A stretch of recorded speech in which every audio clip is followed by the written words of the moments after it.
ഒരു ആധാരം രജിസ്റ്റർ ചെയ്തതുകൊണ്ട് മാത്രം ആ വസ്തു നമ്മുടെ പേരിലാകുന്നില്ല. എന്തുകൊണ്ടാണെന്ന് അറിയണ്ടേ? ഒരു വസ്തു പൂർണ്ണമായും ആ വ്യക്തിയുടെ പേരിൽ തന്നെ ആകണമെന്നുണ്ടെങ്കിൽ ആ ഭൂമിയുടെ പോക്കുവരവ് നടത്തിയിട്ടുണ്ടായിരിക്കണം. ഉദാഹരണം, ബി എന്ന വ്യക്തി എ എന്ന വ്യക്തിയുടെ കയ്യിൽ നിന്നും ഒരു ഭൂമി വാങ്ങുന്നു.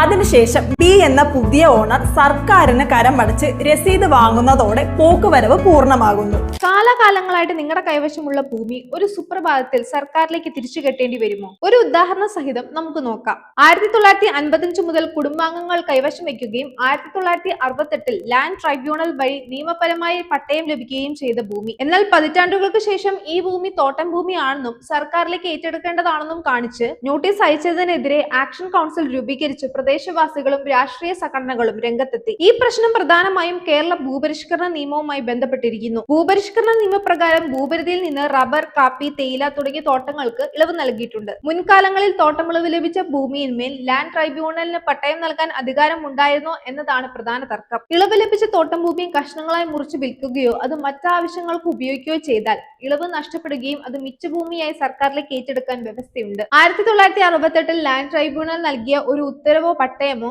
50 വർഷത്തിലേറെ കഴിഞ്ഞ ശേഷം റദ്ദാക്കാൻ ഭരണകൂടത്തിന് സാധാരണഗതിയിൽ നിയമപരമായ അവകാശമില്ല. State of Gujarat versus Patel Raghavnatha 1969 എന്ന കേസിൽ മുൻകാലങ്ങളിൽ ഒരു സർക്കാർ അതോറിറ്റിയോ ട്രൈബ്യൂണലോ നൽകിയ ഉത്തരവുകൾ പുനഃപരിശോധിക്കാൻ സർക്കാരിന് അധികാരമുണ്ടെങ്കിലും അത് ന്യായമായ സമയത്തിനുള്ളിൽ ചെയ്തിരിക്കണം. പതിറ്റാണ്ടുകൾക്ക് ശേഷം മുൻ ഉത്തരവുകൾ റദ്ദാക്കുന്നത് നിയമവിരുദ്ധമാണെന്നാണ് കോടതിയുടെ വിധി. 50 വർഷത്തിലധികം പഴക്കമുള്ള പട്ടയങ്ങൾ റദ്ദാക്കാൻ ഭരണകൂടം തുനിയുന്നത് സുപ്രീം കോടതിയുടെയും ഹൈക്കോടതിയുടെയും മുൻവിധികൾക്കെതിരായതിനാൽ കേസ് കോടതിയിലെത്തിയാൽ ജനങ്ങൾക്ക് അനുകൂലമായ നിലപാട് ലഭിക്കാൻ ഉയർന്ന സാധ്യതയുണ്ട്. അപ്പൊ അത്രയേ ഉള്ളൂ. ഇതുപോലുള്ള ഇൻഫോർമേറ്റീവ് വീഡിയോസ് ഒക്കെ ആയിട്ട് നമുക്ക് വീണ്ടും കാണാം. Like, share and subscribe.